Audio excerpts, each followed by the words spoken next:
music to be that bridge. That was one of the first things I ever heard when I went to Spot all those years ago, with my long hair and earrings and who knows what. And I walked in and this guy was telling me, music's the bridge to the higher world. Music's the bridge from the physical body to the spiritual worlds. And that was one of the first things I ever heard, and it's like, wow, that's really beautiful. Especially in Spot, when it's such a high place. You really feel that, the hills and stuff. So Joseph Kaduna is going to bring that vibe, that very spiritual vibe. It happens to be a part of the group of Breslov, which happens to have a very big connection to Ruach and to Aish and fire, to get you guys fired up. It's Hanukkah. And we want you guys to really get into it. Last year the guys went crazy. They were really dancing and they were singing his songs by then. But you can have a better preparation, guys. You can all check out his music before he comes and listen online a little bit, Joseph Kaduna. Instead of listening to whatever else you're listening to, just listen to Joseph Kaduna. Get into his songs, especially the song Shila Malas. It's a beautiful song. It was a big hit in the end of the 90s. Big hit in Israel, the whole world. People were singing it everywhere. It was a time of danger in Israel. He sang a beautiful song about protecting the Jewish people. So anyway, we're going to connect to Joseph Kaduna. That's going to come the first night Hanukkah. Yeah, guys, you with it? Right, then we're just getting a schedule down. I want to get you guys into what's going to be. Now we have the rest of the guys we haven't confirmed, but we've got another band called Shtar. Shtar is like a very different vibe. Yeah, Shtar is more the vibe of taking last year we had a rapper dude, but this time we're going to have, maybe they'll bring a rapper dude, but they're basically rock and rap combined. And that for me is a very powerful thing, because I was very into both kinds of music, more rock personally. But to combine both, and he has a certain cool production going on over there. And now, I don't know what's going to be with the rapper, but because he's in Manchester now, but they might bring someone else. If not, it will still be good.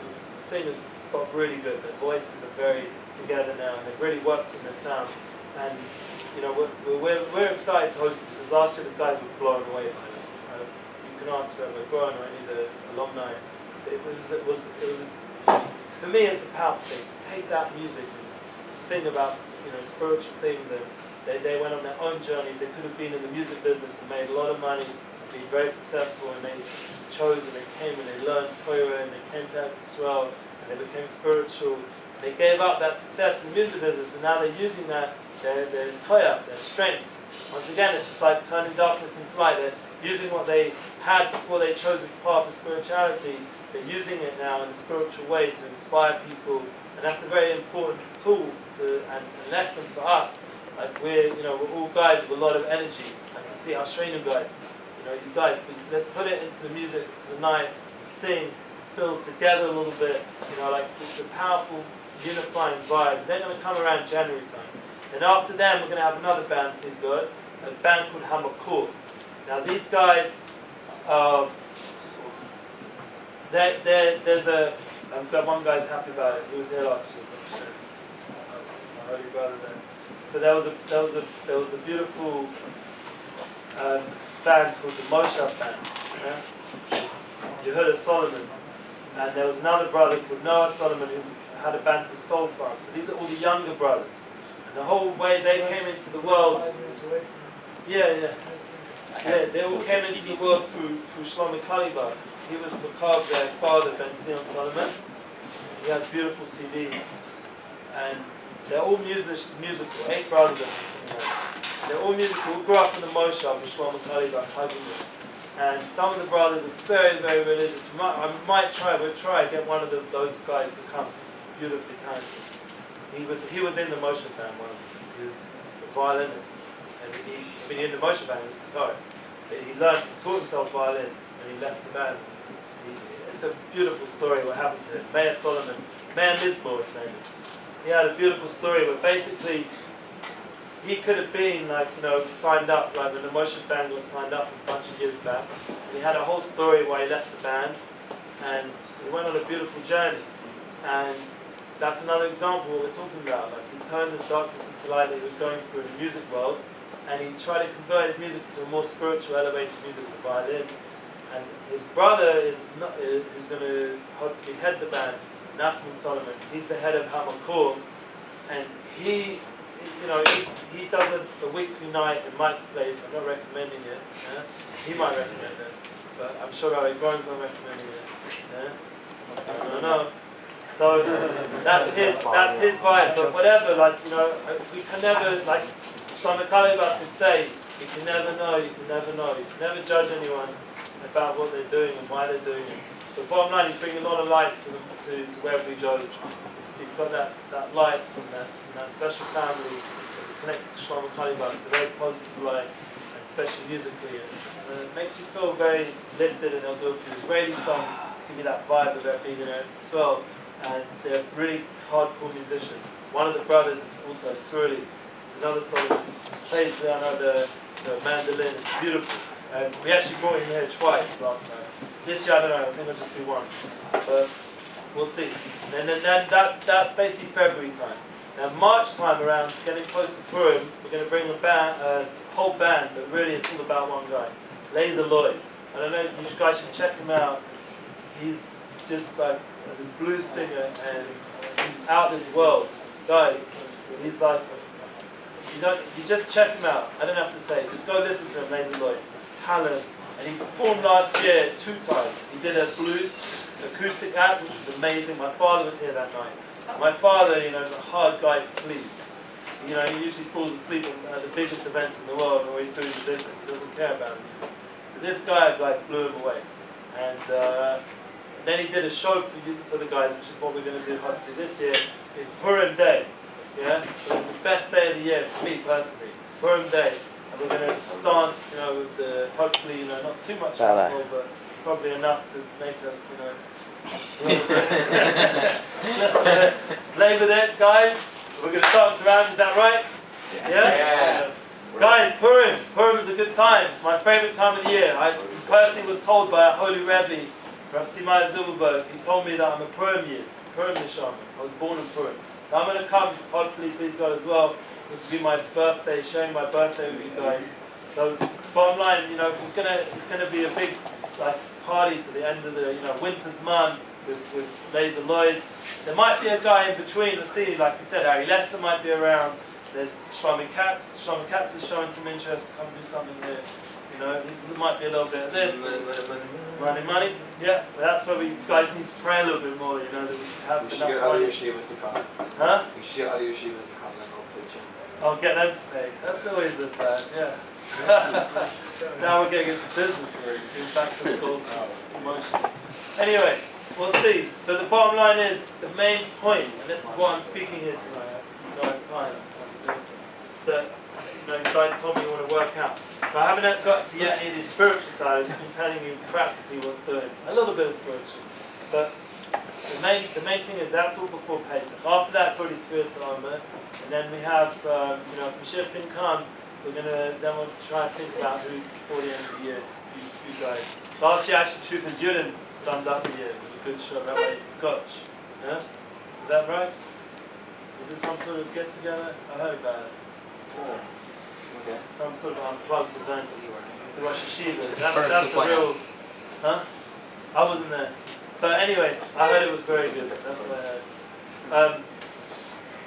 Okay, so guys, we've got like a little bit of time. So now, to make this next 20 minutes worth your while sitting here, rather than just getting you hyped up for the big events coming up, we have to hear a little bit about Midnightrabbi Mystic Music Hour. So first I'm going to tell you a few stories just to get you into the vibe. You know, stories always good. So let's start off. I won't fill in for my father. I hope my father will make a visit this year and he can speak himself. Before we do a show, I usually come in just to introduce the next act. So I'll get my father to come in one time and just like give a little bit of his stories. He only told us a little glimpse last time. But to me personally, like those times that he grew up in when the music business was really rocking during the 70s, the 80s, even before that a little bit. And then with people like Jimi Hendrix making shows in London and Crystal Palace, and he was involved in the first big all-night festivals. Back in the day where the whole music world was, really making its foundations of how it is. So, what's the point for me to talk about it? It's a world that was, and as a rabbi or someone who tries to be more spiritually directed, what happened to Jim in the end of the story? He died of drugs. What happened to John Bonham, the drummer from Led Zeppelin? Who knows? Night of Night Drugs. of Drugs. You know, so like when he was drumming away at the Led Zeppelin Fest, concert, and really he wasn't, because there was actually a screen. He was actually out of it, and it had some screen. It looked like he was there, but really there was a real drummer behind him drumming. That's how they used to get away with it in the shows. He was so out of it, he didn't drum properly. So when you see such a scene going on, one time they called in my dad to Berlin in the middle of the night. So you've got to come. You've got to come. He's involved with the merchandising there and the organisation, the concerts, the album covers. So you've got to come. So he phones up. My mum's like, come on, it's the middle of the night. And this can't be that important. And they were like, no, it's really important. You've got to come. He goes all the way over there, flies all the way to Berlin, comes in, and it's like, what is it? And they're like, they're all poked up their head, lying around, and they're all laughing. And he's like, comes to the manager. We just, want to see how you doing. Made him fly in all the way. It's a little bit when you start to hear what's going on behind the scenes, or you go to one of the famous rich Americans' houses and you see like all these like half dead, rock and roll stars, all drugged up the headline in one of the rooms. Now you wonder how rich this Jewish guy is. He's like drug dealing to all the top musicians, at that time. You start to see what's going down in the business behind the scenes. So my dad ended up being a little bit cynical, So for me personally, it was like a question of like, if it's all behind it, it's such craziness. I want to find out what the real, spiritualities in music. Why isn't it such exile? Why are the people who are the stars are such, lowlifes, bottom line? I don't mean to say all of them, and some of them reform themselves. You have to talk positively about people. But a lot of them ended up being not role models. They were the opposite, and kids dying of drugs because their rock and roll stars dies of drugs. That's not something to like be proud of. So bottom line, you have to try and flip it around. So have I managed to do it? No, the answer is why? Because we're still here, and the music that we see, that we download and we get, is still run by people that maybe even have less talent and have even less content and have less to sing about. So it's probably got worse in some ways. Because at least then they were like, they were eccentric and it had something to them. But now it's like, they're like, not all of them, but a large amount of them, I wouldn't put them in front of a Gemara and see if they could actually get anything out of it. So what we have to realize is that we're in a very low state in the music world. But that's why, thank God, when these guys are coming, these holy stars we're bringing here, real Jewish stars, we're going to bring people that are stars, that shine out, light. This is very important for us to be involved and be part of it.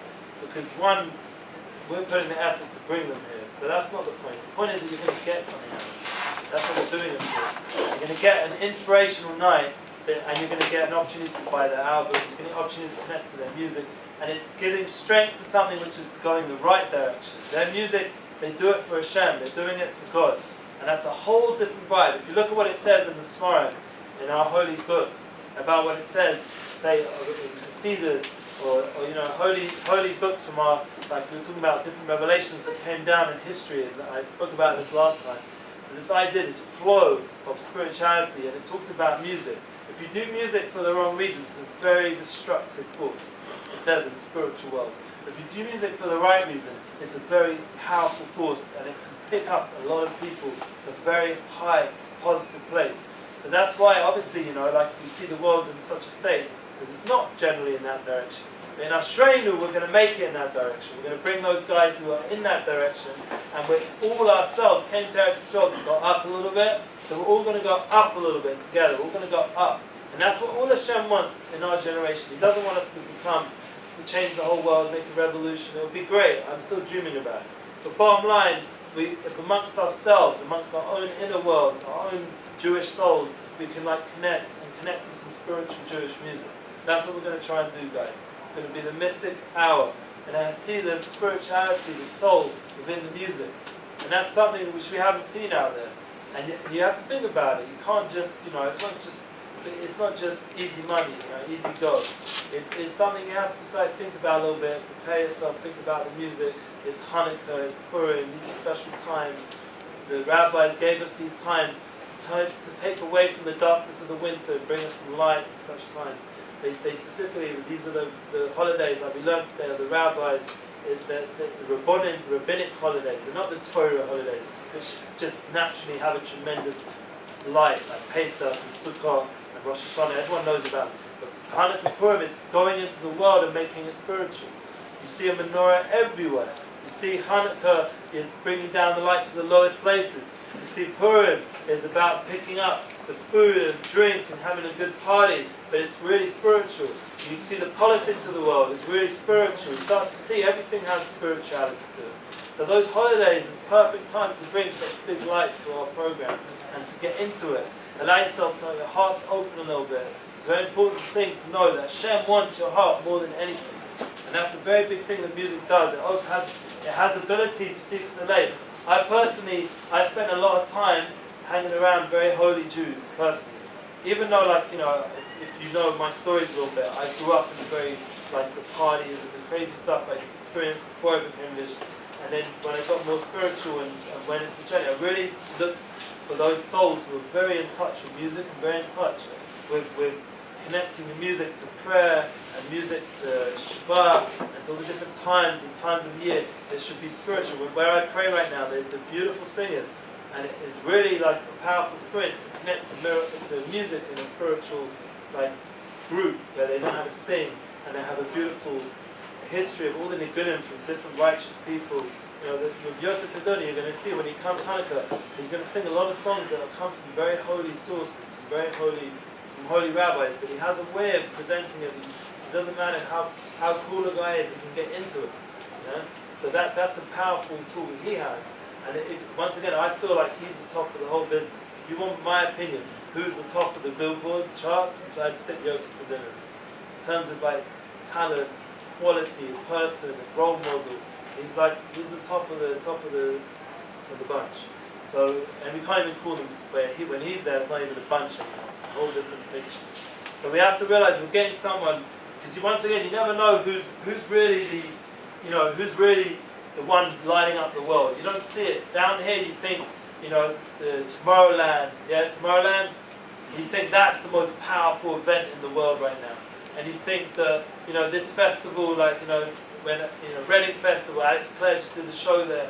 Wow, he looks around in one of his videos, looking around at the stage and the whole situation, and it's like, wow, look at this, it's powerful. And I went to some massive events when I was a kid, like Live Aid, Live Earth. My uncle was involved with that. The biggest events, worldwide events, where there was concerts going on simultaneously all around the world, and they raised millions for starving people. Powerful stuff, and big press, and big stuff. But we have to understand, if we're a very small minority of the world, the Jewish people, and we have a very, very important role for the whole world, our role, and everything we do is looked at in an unbelievable way.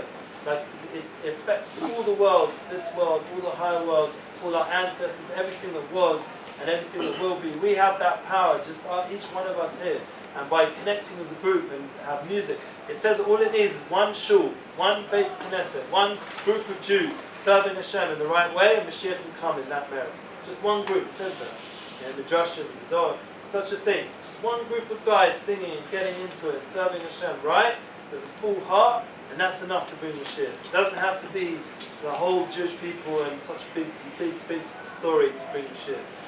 It can be sincerity starting off in a small place. So I'm going to sing you a song which I feel like sums that up. I wrote this song when I was in yeshiva, and the challenge is, I see this as a massive challenge right now. I don't know for you guys, but the Simcha, it's called this song Simcha.